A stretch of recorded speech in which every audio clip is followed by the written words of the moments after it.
bon ambassadeur, il faut aimer à la fois son pays et le pays dans lequel on sert. Et il faut dire que j'ai eu la chance de passer des années assez exceptionnelles dans l'histoire de la relation entre la France et Israël. Je crois que pendant ces 4 années, des portes se sont ouvertes, des esprits se sont ouverts,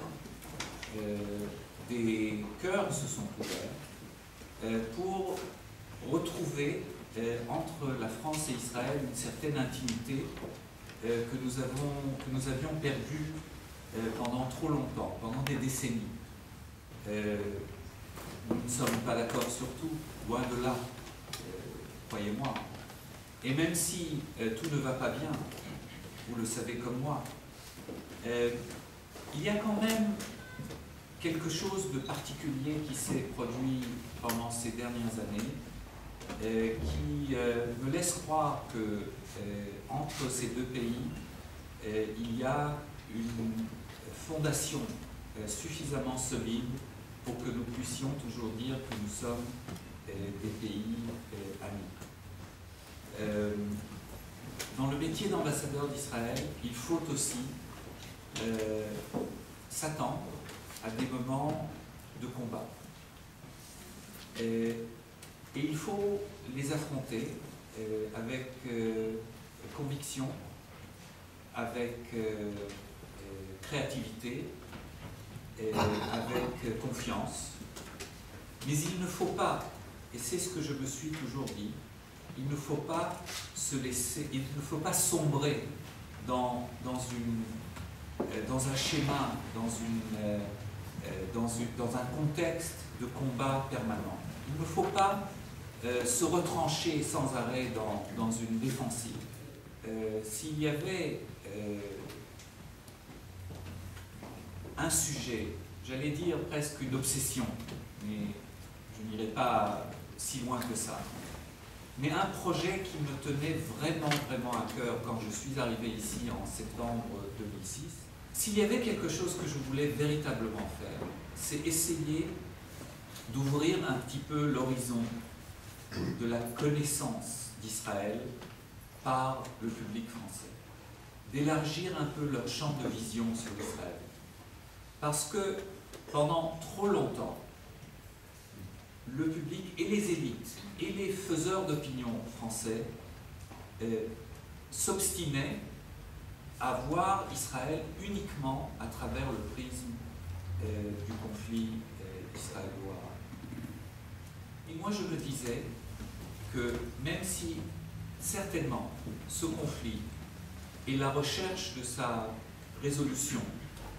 par la voie pacifique reste le gros, le fondement, la base, l'essentiel du travail des diplomates israéliens, parce que c'est ça le grand projet qui nous reste pour compléter cette aventure magnifique de la création de l'État d'Israël,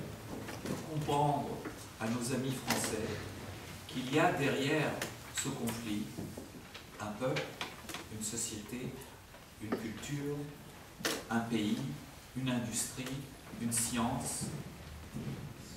un mode de vie. Je crois profondément qu'à long terme, c'est un investissement important pour que, une fois le conflit résolu, ce qui restera dans les esprits des Français, ce n'est pas uniquement les images des chars d'assaut israéliens, ou des soldats de Tzahal, ou des ultra-orthodoxes au mur, mais qu'ils comprennent qu'il y a une société pleine de vitalité, qui dans beaucoup de domaines leur ressemble, dans leur liberté de penser, dans leur multitude d'opinions, dans leur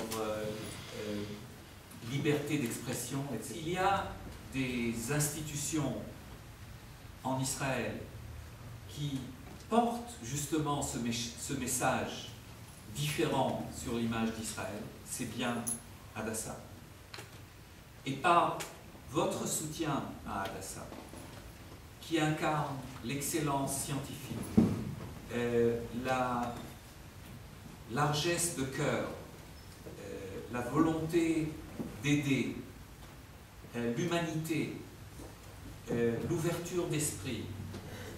le respect des minorités, à la fois dans le corps médical et sans parler évidemment dans les patients qui passent par là. La volonté de regarder même à travers le monde pour chercher des coins où le savoir-faire exceptionnel de la médecine israélienne peut donner secours à des problèmes dans des lieux lointains pour des peuples qui n'ont rien à voir avec Israël, simplement parce que nous pouvons le faire pour la survie d'Israël, pour sa volonté de paix